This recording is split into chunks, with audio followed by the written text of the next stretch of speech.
비시디아 안디옥 전도에 대해서 본문은 기록하고 있습니다. 23장이 시작할 때 사도 바울이 안디옥 교회의 선교사로 바나바와 함께 파송이 되었습니다. 그래서 이방인들에 의해서 처음 세워진 안디옥 교회가 세계 선교의 시발점이 되었습니다. 그래서 두 사람이 선교를 떠나서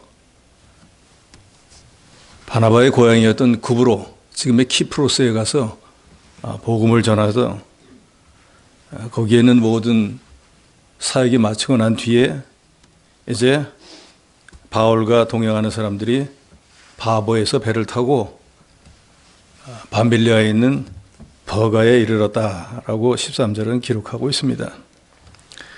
그런데 13절을 후반절에 보니까 버가에 이르니 요한은 그들에게서 떠나 예루살렘으로 돌아가고 그랬습니다. 밤빌리아는 소아시아 남쪽, 지금 터키 남쪽에 있는 로마의 한 주도인데 버가는 거기 수도였습니다. 그런데 거기 도착해서 원래 목적지는 비시디아 안디옥이었는데 같이 따라왔었던 마가 요한이 더 이상 가지 않고 예루살렘으로 돌아가 버렸다라고 13절은 기록을 하고 있습니다. 그래서 요한이 왜 갑자기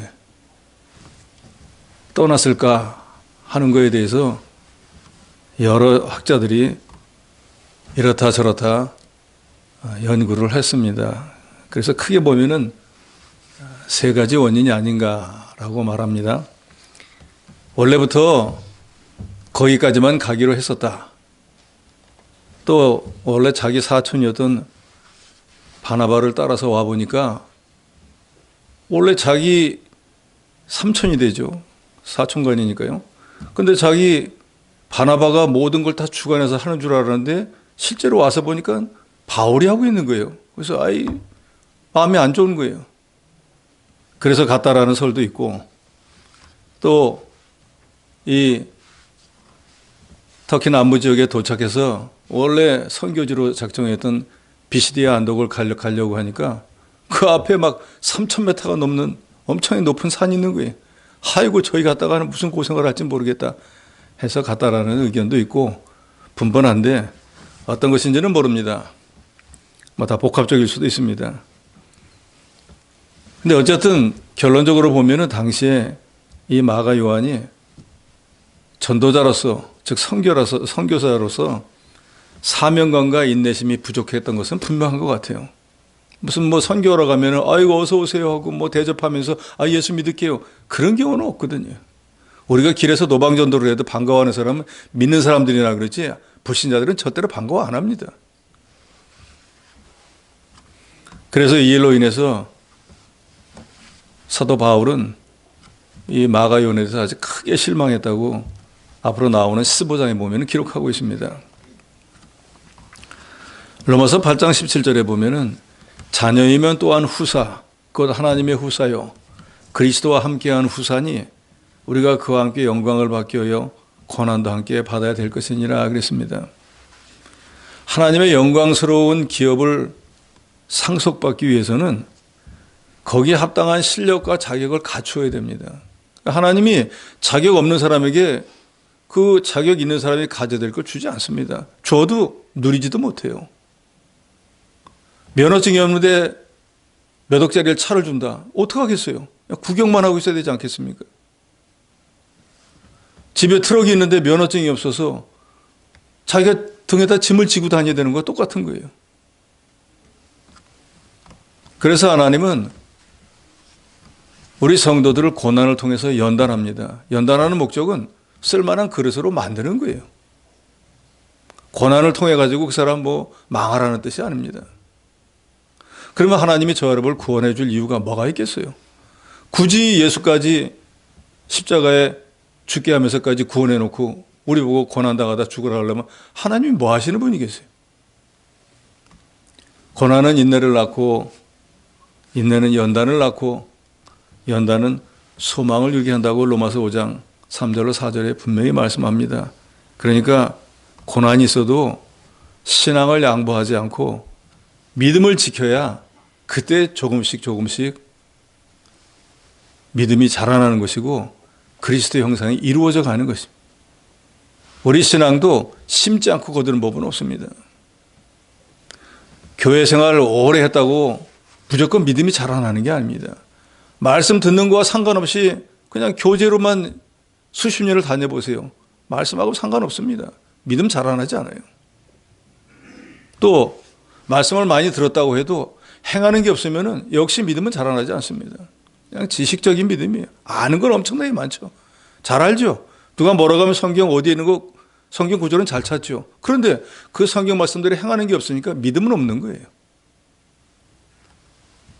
그래서 베드로전서 4장 12절로 13절에도 보면 우리가 신앙생활 하다가 우리를 실현하려고 연단하려고 하는 불시험을 만나면 이거 왜 이런 일이 나한테 생기지? 근데 예수 믿는데 왜 이런 일이 생기는 거야? 하고 이상히 여기지 말라 그랬어요. 그러면서 오히려 그리스도의 고난에 참여하는 것을 즐거워하라 그랬습니다. 우리 주 예수 그리스도께서 성부 하나님의 이 택한 자를 위한 대속의 죽음을 죽어라 하니까 순종하니까 그 발 아래 모든 사람들을 다 무릎을 꿇리고 하나님 오른편에서 제일 높여주시지 않습니까? 그러니까 우리도 그리스도 고난에 참여하는 것만큼 저와 여러분도 능력을 얻게 되는 거예요. 주를 위해서 복음을 위해서 하나님의 교회를 위해서 뭔가를 자기 것을 희생해 가면서 말씀대로 순종하는 면이 있어야지 그런 고난을 통과해야지 신앙의 실력도 자라나는 것고 믿음도 자라나는 것이고 그리스도를 점점 닮아나가는 그런 것이 없이 그냥 교회만 왔다 갔다 한다고 믿음이 생길 수는 절대로 없습니다. 그래서 예수님께서 누가복음 9장 62절에 손에 쟁기를 잡고 뒤를 돌아보는 자는 하나님 나라에 합당치 않다 그랬어요. 그러니까 저 여러분도 사도 바울처럼 예수를 구주로 믿고 난 뒤에는 하나님 앞에 서는 그날까지 끊임없이 다른 박질을 해야 된다 그 말입니다. 오늘 새벽에도 그런 말씀 증거했지만 하나님은 과거나 현재나 장래나 똑같으세요. 변함이 없어요. 우리 조상 때부터 보던 해가 지금 우리가 보고 있고 우리가 죽고 난 뒤에 우리 후손들이 그 해를 똑같이 보는 것처럼 하나님의 모든 권능은 똑같습니다. 변하는 건 저 여러분의 믿음이에요. 여러 가지 환경에 따라서 이랬다 저랬다 하는 건 하나님이 아니라 저와 여러분인 걸 알아야 됩니다. 쟁기를 잡은 사람은 밭을 가려는 거 아니겠어요? 그러면 앞을 똑바로 쳐다보고 밭을 갈아야죠. 누가 뒤에서 부른다고 뒤에 쳐다보면 어떻게 밭을 똑바로 갈고 있겠어요?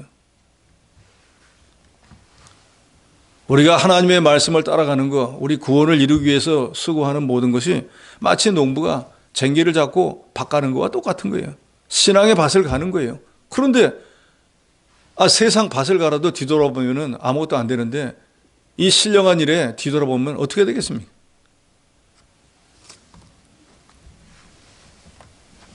히브리서 10장 38절에도 보면 오직 나의 의는 믿음으로 말미암아 살리라 또한 뒤로 물러가면 내 마음이 저를 기뻐하지 아니하리라 하셨느니라. 우리는 뒤로 물러가 침륜에 빠질 자가 아니요 오직 영혼을 구원함이라는 믿음을 가진 자라 그랬어요. 우리는 영혼을 구원하는 그런 믿음을 가진 자이기 때문에 뒤돌아갈 수가 없다는 거예요. 중단할 수가 없다 그 말입니다. 중단하고 싶어도 할 수가 없어요. 그런데 안타깝게도 중단하는 사람들이 얼마나 많습니까? 코로나로 인해서 한국교회 거의 4분의 1은 전부 다 교회를 떠나버렸어요. 많이 따지면 3분의 1이요. 그래서 그 사람들 보고 가나안 성도라 그러잖아요. 좋게 표현한 거죠. 뒤집어서 읽으면 안 나가 성도. 교회 이제는 안 나가. 안 나가는 거 좋아요. 자기가 취사 선택해서 나가든지 말든지 알아서 하겠죠. 문제는 교회를 안 나간다고 하는 것은 믿는 자들의 모임에 참석 안 한다는 것은 하나님께 나오지 않는다는 얘기고 하나님께 나오지 않는다는 얘기는 하나님의 은혜와 복에서 멀어진다는 얘기예요. 그러면서 어떻게 잘 되기를 소망합니까? 어떻게 가족의 안녕을 지킬 수 있겠어요? 어떻게 사업장을 지킬 수 있겠냐고요?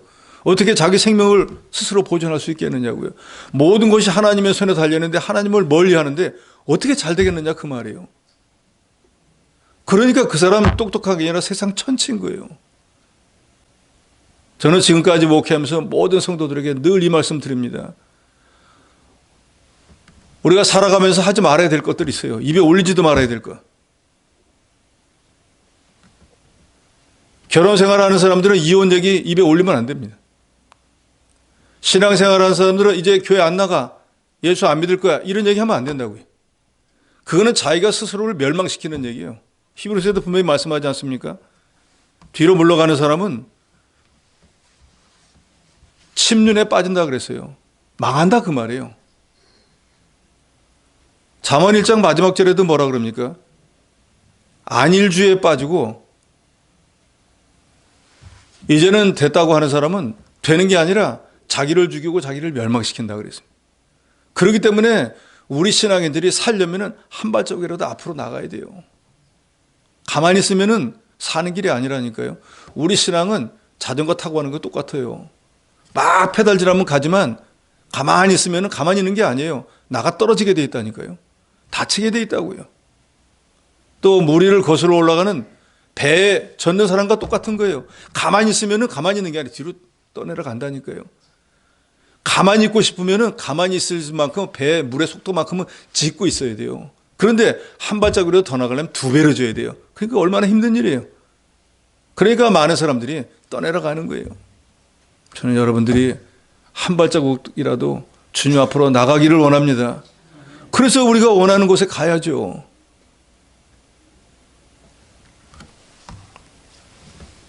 세상 기술자도 자기 가진 그 기술을 가지고 먹고 사는데 우리가 그리스도의 보혈을 믿고 의인이 되었는데 믿음으로 살지 못할 이유가 어디 있겠습니까? 그런다고 해가지고 일주일 내내 교회 나오라는 것도 아니잖아요. 여섯 동안은 세상에 나가서 열심히 일하고 하루만 하나님의 날에, 주의 날에 열심히 하라는 거 아닙니까? 그러니까 우리가 뭐가 없어서 못한다라고 말할 게 아니라 믿음이 없어서 못하는 줄 알아야 됩니다. 찬송가에 보면은 뭐 그런 구절이 있잖아요. 믿음이 이기네, 믿음이 이기네. 모든 죄를 이길 힘은 오직 믿음뿐이라. 그러니까 믿음이 있어야 됩니다. 우리 신앙은 계속해서 전진하는 거지 뒤로 물러가는 게 아닙니다. 뒤로 물러가면 마귀가 기뻐해요. 얼마 있으면 자기한테 다시 돌아올 거니까요. 우리 주님이 당신의 생명을 바쳐가면서 저와 여러분을 그 마귀 손에서 건져냈는데 다시 마귀 종살이 하러 간다고 하면 주님이 얼마나 원통하게 생각하시겠어요. 디모데후서 4장 10절에 보면 대만은 이 세상을 사랑하여 나를 버리고 데살로니가로 갔다 하는 구절이 나옵니다. 그런데 이 데마라고 하는 사람이 사실은 이 디모데후서 4장 10절에 바울이 언급하기 전까지는 옥중에 있었던 바울을 열심으로 돕고 같이 동역하던 사람이었어요. 그런데 무슨 일이 생겼는지 모르겠지만 어쨌든 간에 어떤 연유로 데살로니가를 가버리고 말았다 그랬습니다. 그 바울이 이걸 기록한 건 너무 안타까워서 이 사람 지금까지 주를 위해서 복음을 위해서 그렇게 수고해서 이제 얼마 있다가 하나님부터 상을 받아야 될 텐데 이 상은커녕 아예 주를 배반하고 세상으로 나가버렸으니까 그동안 쌓아올린 건 다 헛것이 돼버리고 다시 마귀 종살이하러 갔으니까 이 사람이 정말 구원받을지조차 알 수가 없게 버린 거예요.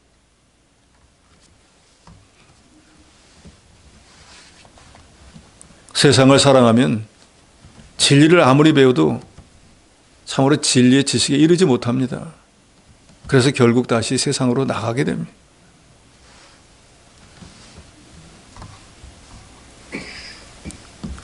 여기 마가 요한도 기왕에 선교하는 일에 수종 들려고 왔으면은 어려운 일이 있어도 참고 인내하고 결과가 있을 때까지 같이 동행을 해야지 중간에 가버리는 바람에 이 사람이 해야 될 몫이 분명히 있었단 말이에요. 근데 갑자기 이 사람이 가버리면은 그 사람이 해야 될 것을 남은 사람들이 다 나눠가지고 해야 되니까 가뜩이나 이방 지역에 말도 안 통하는데 복음을 전하러 갔는데 나는 힘들으니까, 나는 어려우니까, 난 내 뜻에 안 맞으니까 갈 거야 하고 자기는 갖는 건 모르지만 하나님의 일에 큰 손해가 나게 되었다 그 말이에요. 그러니까 우리도 이걸 통해서 하나님의 교회에 저와 여러분을 하나님께서 지체로 삼으신 이유가 다 있습니다. 우리가 몰라도 하나님의 뜻이 다 있다 그 말이에요. 그러니까 자기가 어떤 직분, 어떤 은사, 어떤 위치에 있는지를 잘 깨달아서 그 일 하나만큼은 다른 사람에게 손해가 안 나도록, 특별히 하나님의 일에 손해가 없도록 최선을 다해야 됩니다. 이거는 교회 생활뿐만 아니라 직장에서도 마찬가지예요. 직장 생활을 하더라도 뭐 주인이 볼 때는 하는 척하고 주인이 안 볼 때는 그런 이기주의자가 되면 안 됩니다. 하나님이 직장에 보낸 줄 알고 거기서 열심히 해야 돼요. 그 대표적인 사람이 요셉이잖아요. 자기가 종살이 원해서 간 거 아니잖아요. 혈육한테 팔려서 갔어요. 그런 기구한 운명이 어디 있어요. 그 사람 보통 사람 같으면 날마다 원망 불평하면서 엇나갔을 거예요. 그런데 그 사람은 종으로 팔려간 게 하나님의 뜻인 줄 알고 거기서 최선을 다했습니다. 그러니까 그 주인이 볼 때 그 요셉과 하나님이 함께 있는 것을 봤다 그랬어요. 얼마나 열심을 했으면요. 그랬더니 그 보디발의 집에 종이 한두 사람이었겠어요? 여러 사람이 있었을 거 아니에요. 그런데도 제일 뒤에 들어간 막내 종이 그 집안의 모든 종을 다스리는 사람이 되었지 않습니까? 하나님을 의지하고 하나님의 뜻을 깨닫고 자기는 대로 최선을 다했더니 하나님이 높여주시는 거. 우리가 직장 생활할 때도 마찬가지인 거예요. 사업을 할 때도 마찬가지인 거예요. 그런 마음을 가지고 해야 된다 그 말이에요. 그럼 하나님께서 왜 안 높여주시겠어요? 왜 잘되게 안 해주시겠어요?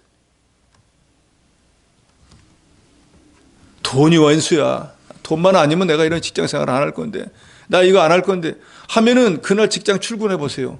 직장 문 잡을 때 지옥문 들어가는 것 같을 거라고요. 그렇지 않습니까? 그런데 아이고 하나님이 이 어려운 때 나한테 이 직장을 허락하셔서 뭐 그렇게 많이 페이를 받지는 않아도 그래도 이거 받아가지고 우리 가족을 내가 꾸려나가게 하고 11조 생활도 하게 하고 교회 생활도 할 수 있도록 하나님 너무 감사합니다. 한다고 하면 천국문을 여는 것 같을 거래요. 어떻게 마음을 먹느냐에 다른 거예요. 그리고 이 직장에서 요건 나 뺏게 할 수 없는 거기 때문에 하나님이 이게 내게 맡긴 거예요. 내가 이 직장에서 이거 하나 돼서는 내가 최고 1인자가 돼야지 하는 마음을 가지고 열심히 해보세요. 그렇게 된다니까요.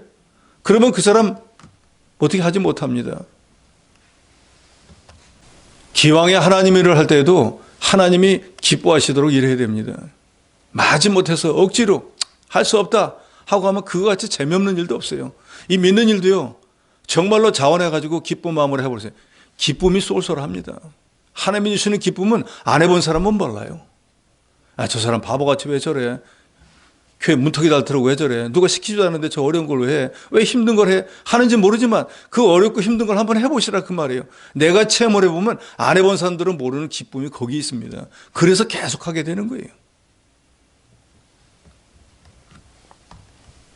골로새서 3장 22절로 23절에 보면 종들아 모든 일에 육신의 상전들에게 순종하되 사람을 기쁘게 하는 자같이 눈가림만 하지 말고 오직 주를 두려워하여 성실한 마음으로 하라. 무슨 일을 하든 마음을 다하여 주께 하듯 하고 사람에게 하듯 하지 말라 그랬습니다.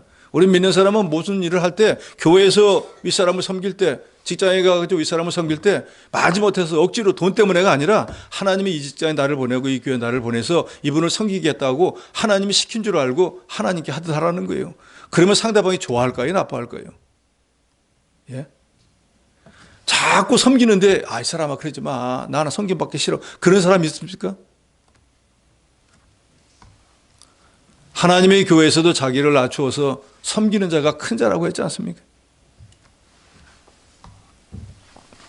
신앙에 성공한 모든 사람들도 다 그런 사람들이었습니다.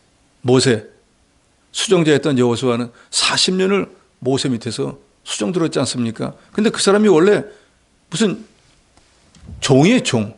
신발 어디 나갈 때 신발 신겨주고 모세가 해막에 들어가면 사람들 못 들어오게 지키고 서 있고 전쟁 나면은 대신 나가 싸우고 온갖 굳은 일은 여호수아가 다 했습니다.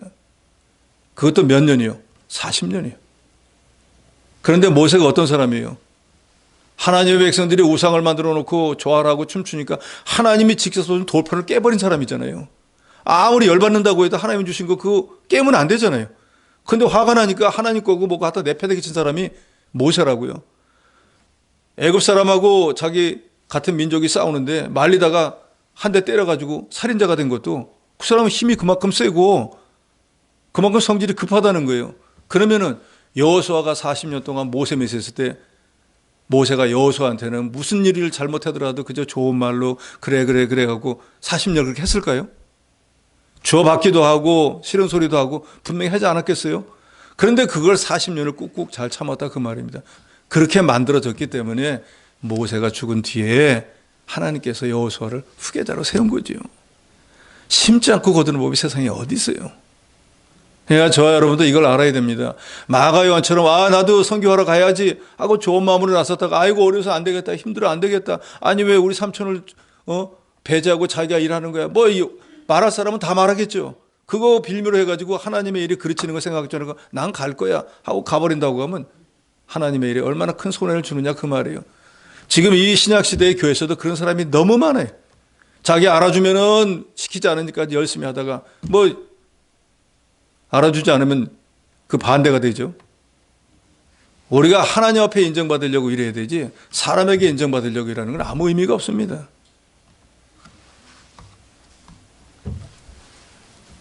마가 요한이 이렇게 수종자의 일을 온전히 충실하게 감당하지 못하고 돌아가 버렸기 때문에 바울이 안타깝게 생각했을 뿐더러 이 바울과 함께 이 선교의 두 기둥이었던 바나바하고 나중에 다투게 됩니다. 싸우게 돼요. 그리고 서로 갈라서 가지고 바나바는 바나바대로 선교 가고 바울은 바울대로 선교를 가게 되었어요. 그러니까 훌륭한 두 사람이 같이 가고 거기에 수종자를 잘 들었으면은 이 훌륭한 두 사람이 선교를 하니까 얼마나 효과도 크겠어요. 그런데 그 마가 요한이 자기 일상의 어떤 문제 때문에 일을 그르치는 바람에 두 사람이 많이 갈라져 버리고 이 13장 이후에 다시 사도 바울이 두 번에 걸쳐 가지고 선교 여행을 갈 때는 아예 바나바 가지 않습니다. 또 하나님의 뜻이겠죠, 그것도. 그런데 그렇게 갈라서게 만든 원인은 마가 요한이라 그 말이에요. 그러니까 그런 사람이 돼서는 안 되겠죠. 그런데 후에 보면은 디모데후서 4장 11절에 사도 바울이 저가 내게 유익하다라고 말하고 있습니다. 그러니까 마가 요한도 이때 자기가 잘못한 걸 깨닫고 회개하고 돌이키고 이제 더 주의 일에 열심을 하면서 이전의 걸 회개하면서 다시는 그런 일을 하지 말아야겠구나, 주의 일에 손해 주지 말아야겠구나 하고 열심을 냈기 때문에 사도 바울이 디모데후서 4장 11절에 저가 내게 유익하다라고 언급을 했습니다. 그런데 어쨌든 간에 마가 요한처럼 어떤 일을 작정했다, 특별히 주의 일에 이렇게 하기로 했다가 자기 어떤 형편이나 사정으로 난 못하겠다고 빠져버리면은 이렇게 하나님의 일에 큰 손해가 난다는 것을 저 여러분은 알고 기왕에 하나님의 일을 시작했으면 하나님이 옳다 인정할 때까지 여러 가지 어려움이 있어도 잘 참고 충성하는 그런 저 여러분이 되어야 될 것입니다. 14절에서 42절까지는 이제 비시디아 안디옥에 와서 그 복음을 전하게 되었습니다. 그런데 밤빌리아 버가에서 이 비시디아 안디옥까지 가는 길에는 서두에도 말씀드린 대로 그 험준한 산맥이 그 앞에 떡 버티고 있는데 제일 높은 산이 한 3,400m가 되는 그런 산이 있대요. 그러니까 그걸 넘어가려고 하니까 막막하잖아요. 그 당시에 무슨 교통수단이 있는 것도 아니고 가뜩이나 그 막 만년설이 있어가지고 눈보라가 몰아치고 도둑대가 있는데 거길 넘어간다는 게 그 대단한 일이잖아요. 지금으로부터 2000년 전에. 어쨌든 이 바울 일행이 그 산을 넘어서 비시디아 안디옥까지 들어갔습니다. 그래서 원래 그 유대인들이 모여서 있던 회당에 갔더니 오늘 본문에 나오죠. 14절에 그들이 버가에서 더 나아가 비시디아 안디옥으로 안식일에 회당에 들어가 앉으니라. 율법과 선지자의 글을 읽은 후에 회당장들이 사람을 보내어 물어 이르되 형제들아 만일 백성을 권할 말이 있거든 말하라 하니, 그러니까 회당장이 율법의 책을 다 읽고 난 뒤에 바울을 보고 혹시 할 말 있으면 하시오 하고 기회를 주었습니다. 그러니까 전도자는 이처럼 하나님이 가라고 하면 가기만 하면은 전도할 기회를 하나님이 다 주신다는 거예요. 자기 생각으로 여기 가면 될까 저기 가면 될까 궁리 안 해도 이미 우리가 빌립 지사를 봤지 않습니까? 광야로 가라. 광야에 누가 있는데요? 광야에 사람 없는데요? 광야에 사람 없지요. 사람 안 사는데.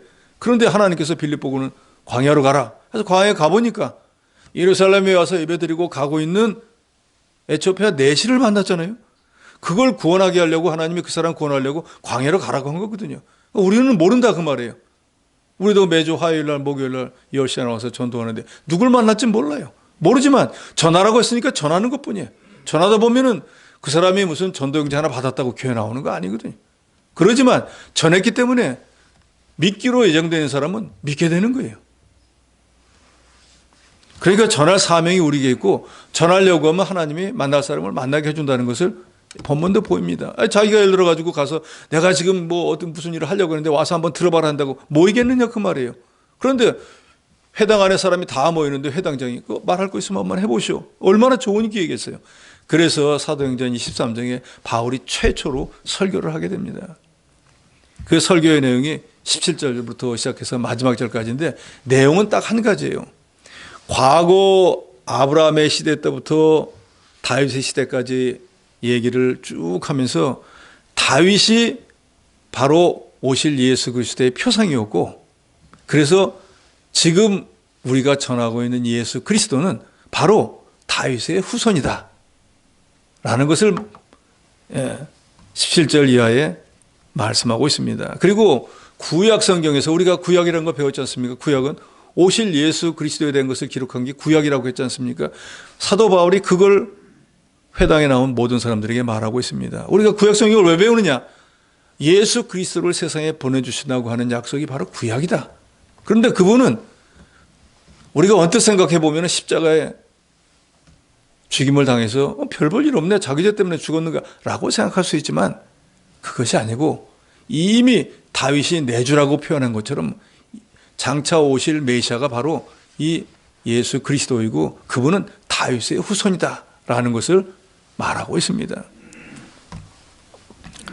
그런데 문제는 우리 예루살렘에 있는, 나도 유대인이지만 우리 유대인들이 구약 성경을 그렇게 열심히 공부하면서 읽으면서 구약 성경이 메시아를 보내주겠다고 했는데 오신 메시아를 알아보지를 못하고 그분을 십자가에 못 박아 죽게 했다라는 걸 말하고 있어요.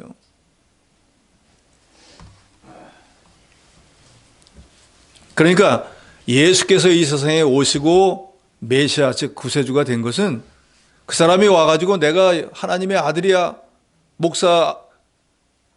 목수의 아들인 주제에 자기가 내가 하나님 아들이야 하니까 불경하다 해서 유대인들이 십자가에 못 박아 죽도록 했지만 그 말대로 목수의 아들이 하나님의 아들이 아니라 이미 구약 성경 여러 곳에서 메시아를 보내주겠다고 약속한 그것이 이 주님으로 인해서 실현되어진 것이고 하나님의 말씀이 이루어진 것이라는 것을 거기 모인 모든 사람들에게 말씀을 하고 있습니다. 그래서 26절에서 30절까지는 왜 예수가 십자가에서 죽었는가에 대해서 설명을 합니다.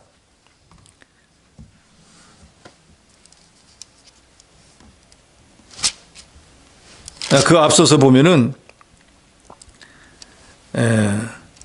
24절에서부터 23절에 하나님이 약속하신 대로 이 사람의 후손에서, 즉 다윗의 후손에서 이스라엘을 위하여 구주를 세우셨으니 곧 예수라.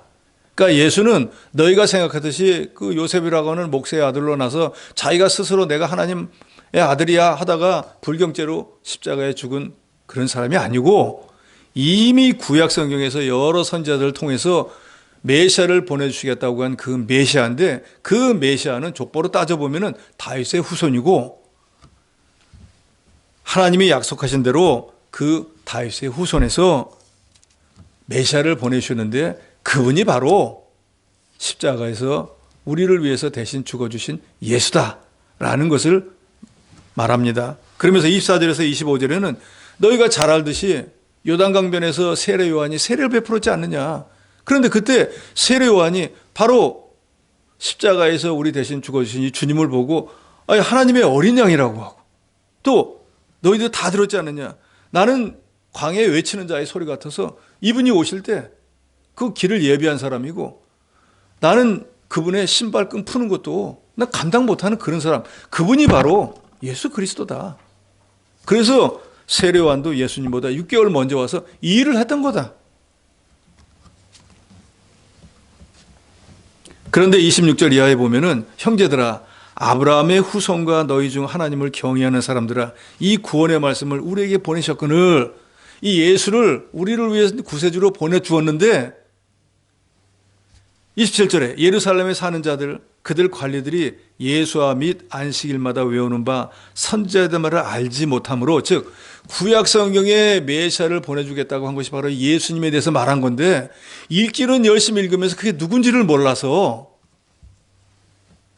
예수를 정죄하여 선지자들의 말을 응하게 하였도다. 그 말은 예수님을 구약 성경의 예언대로 십자가에 못 박아 죽도록 했다. 그 말입니다.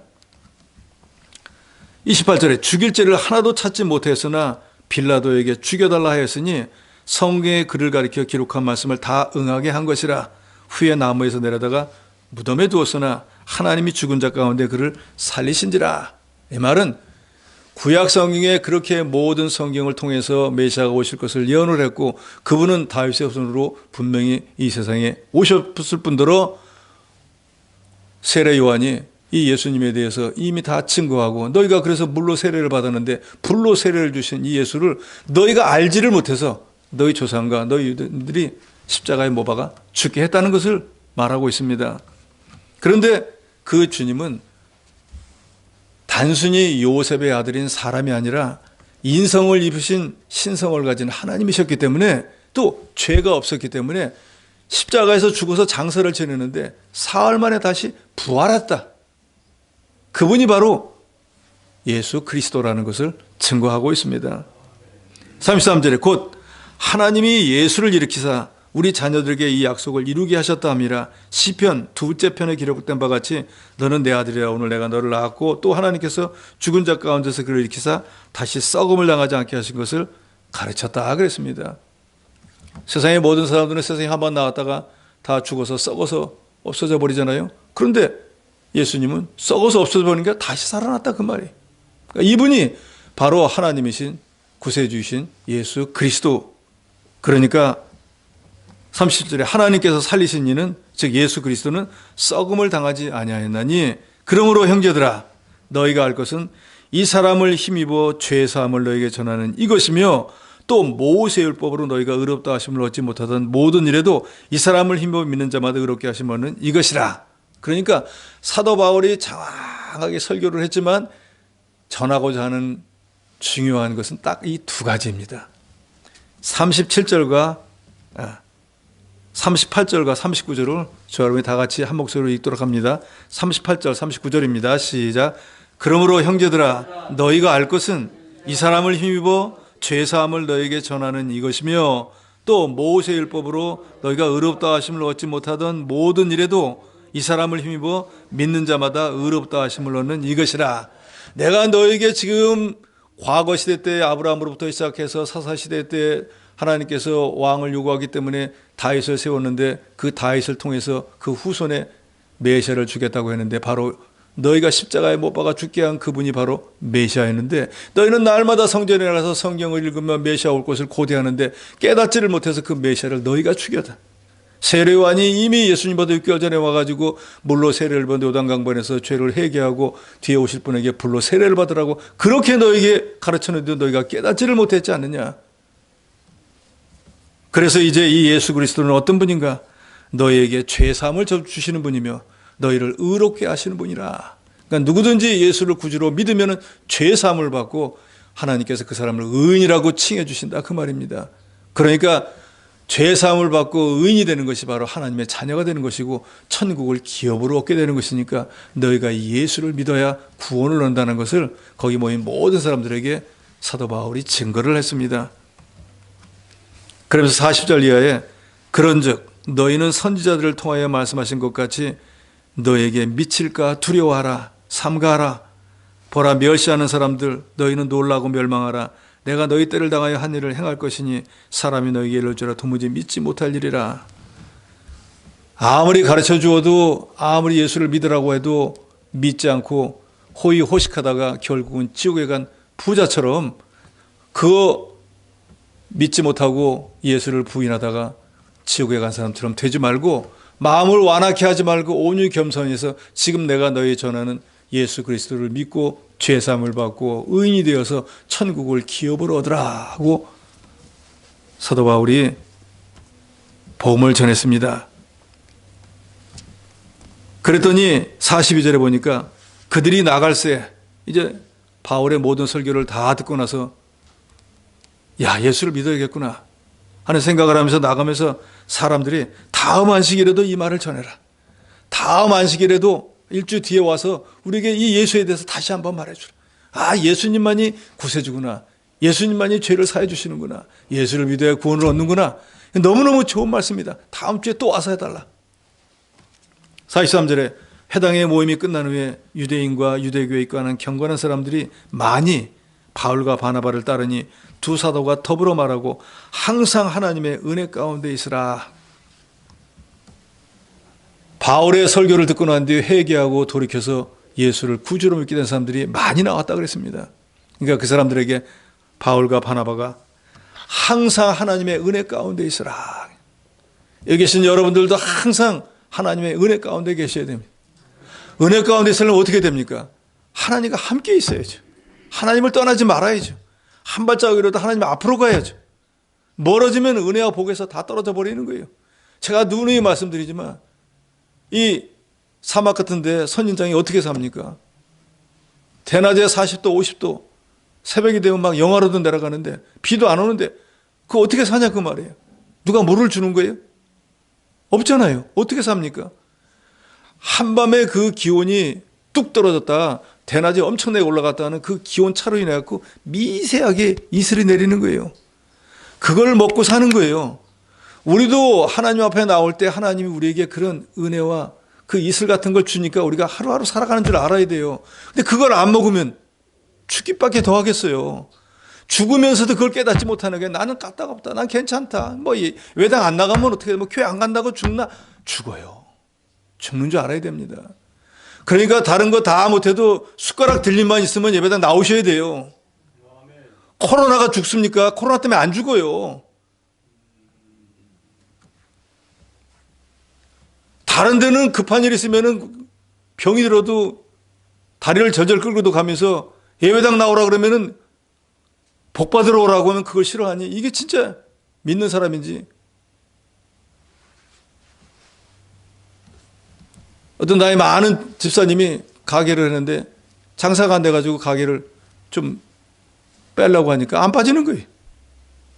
목사님 기도 좀 해주세요. 제가 이것만 빠지면은 신방하는데 따라다니면서 주일만 해야 되겠습니다. 이거 아주 좋은 생각입니다. 근데 정말로 하나님 은혜로 기도하고 한 달쯤 돼가지고 방이 빠져버렸어요. 근데 이 양반이 보이질 않는 거예요. 어딜 가는지. 어딘가를 신방을 가는데 막 넘어질 것 같이 비쩍비쩍 하면서 오는 거예요. 그래서 어디 가세요? 그 노인들 그 일 같지 않은 거 뭐 하면은 뭐 한 달에 얼마 주는 거 뭐 있잖아요. 뭐 하는 거. 그거 하러 간다는 거예요. 아니, 주의 일을 한다고 했으면서 주의 일은 안 하고 자기 돈 버는 일은 그렇게 비쩍거리고 막 하면서도 벌러 가는 거예요. 그러더니 얼마 있다가 자기 아들이 보증 잘못 써가지고 집이 저당 잡혀가지고 경매에서 집을 뺏겨버렸어요. 새벽에 나왔는데 막 곡을 해가지고 난 누가 죽은 줄 알았어요. 집을 뺏겨가지고 이제 나가게 됐으니까 갈 데가 없다고 우는 거예요. 근데 내가 어떻게 하겠어요? 그런다고 저번에 그거 서원했을 때 그거 했으면 그렇게 안 됐을 거야 이렇게 말할 수도 없잖아요. 근데 원인은 그런 거예요. 나 말고 다른 사람들이 뒤에서 다 그렇게 얘기하는 거예요. 하나님 앞에서 서원해놓고 그렇게 안 하니까 일이 저렇게 됐지 않냐. 그러더니 그 시내에서 자기 집 뺏기고 시골에 가고 시골집 다 쓰러져 가는 거기 가서 살게 돼. 지금이라도 깨달으면 좋겠는데 지금도 못 깨달을 거예요. 하나님이 왜 나한테 이런 일을 했을까? 그래서 제가 그걸 보고 함부로 서원할 게 아니고 서원하면 갚아야 된다는 게 이런 거구나 하는 걸 깨달았다고.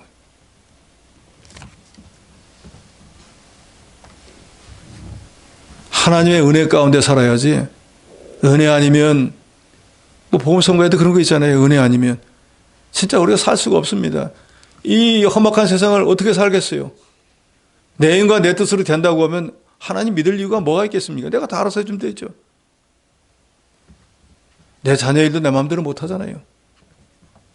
하나님의 은혜가 아니면 우리는 살지 못합니다. 하나님의 은혜 가운데 살으려면 하나님의 성전을 떠나지 말아야 돼요. 믿는 사람들의 모임에서 멀어지면 안 돼요. 하나님 말씀에서 멀어지면 안 된다고요. 예레미야 17장에는 뭐라고 합니까? 마음이 하나님에서 떠나면 사막에 난 떨기나무 같이 돼버린다 그랬어요. 좋은 나라에 오는 것을 보지 못한다 그랬어요. 하나님 떠나서 잘된 사람 없습니다. 하나님 가까이에서 잘된 사람이 훨씬 많습니다. 그게 바로 시작은 미약하나 나중은 창대한 거예요. 아무리 지금 창대하다고 할지라도 하나님을 멀리하면 얼마 있다가 초라해지게 됩니다. 그러니까 바울은 말합니다. 이제 너희가 정말로 예수를 구주로 믿고 구원 얻은 것을 확신한다고 하면 하나님의 은혜에서 떨어지면 안 된다. 하나님을 멀리하면 안 된다. 이 예수 그리스도 하나님을 믿고 구원 얻고 죄사함을 받고 하나님 백성이 되었는데 그분을 멀리하면 어떤 일이 생기겠어요?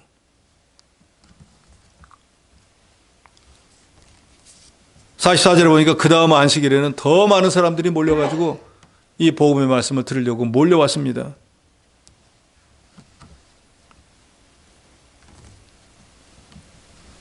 그래서 바울이 복음을 전했겠죠. 그래서 많은 사람들이 믿으니까 거기 있던 유대인들이 시기를 질투했습니다.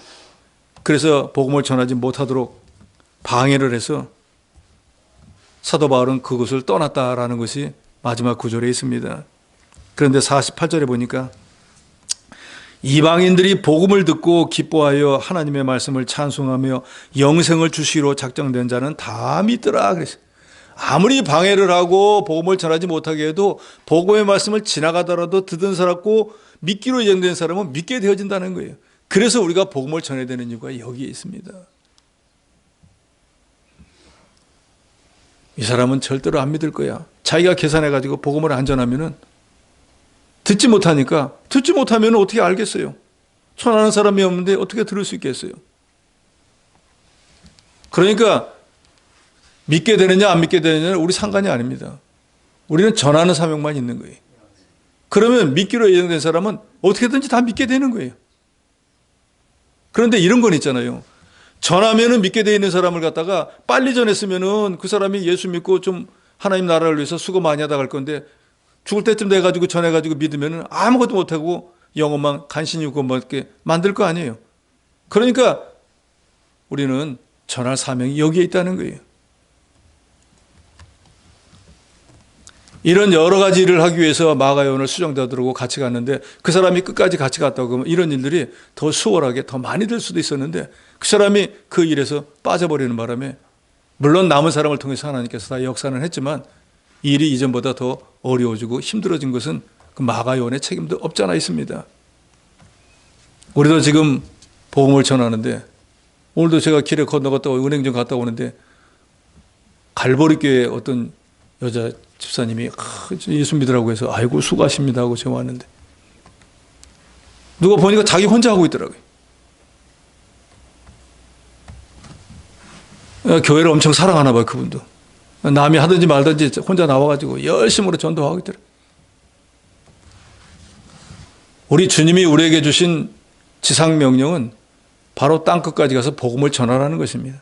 바울은 그 말씀을 깨닫고 난 뒤에 성령의 물론 인도가 있었지만 죽을 때까지 선교 사업을 감당하다가 하나님 앞에 갔습니다. 우리도 우리가 늘 기도할 때마다 이 성전이 차게 하여 주시옵소서 하는데 아무리 성전이 가득 차게 해달라고 기도 온 교인이 모여 있어도 전도 안 하면 절대로 찰 수가 없습니다. 전도해야 되거든요. 이 사도행전은 전도의 내용을 기록한 책이잖아요. 전도해야 부흥된다는 걸 말하고 있습니다.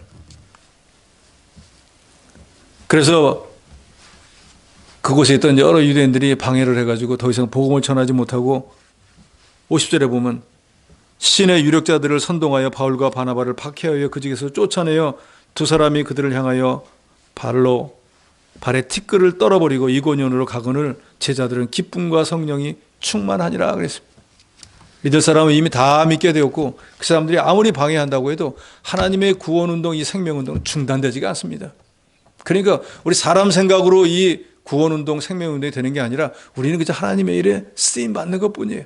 전하라고 하면 전하면 되고 가라고 하면 가기만 하면 됩니다. 예레미야 선지자가 하나님의 일을 하려고 할 때 저는 어린아이라 뭘 못합니다. 자격이 없습니다. 하니까 하나님이 예레미야에게 말하잖아요. 너는 다른 거 하지 말고 내가 가라는 곳에 가고 전하라고 하면 전하라. 그건 할 수 있잖아요. 그래서 예레미야 선지자가 그 이후로 40년이 넘게 그 패역한 이스라엘 백성들에게 뺨을 맞아가면서 구덩이에 갇혀가면서 죽기 살기로 복음을 전합니다. 아무도 듣지 않았죠. 결국 망했죠. 그래도 예레미야 선지자는 하나님의 명령이니까 가라는 곳에 가고 전하라고 하는 것을 전했을 뿐이에요. 우리도 사도 바울처럼 예레미야 선지자처럼 하나님께서 전하라는 걸 전하고 가라는 곳에 가면은 하나님의 역사가 이루어질 것입니다. 마가 요한처럼 일을 맡았다가 중도에 포기하는 어리석은 자가 되지 말고 기왕에 하나님이 우리에게 맡기신 일을 우리는 죽도록 충성해서 하나님을 기쁘시게 하고 하나님의 구원 역사를 이루어 나가는데 일비 지역을 담당하는 저 여러분이 되어야 되겠습니다.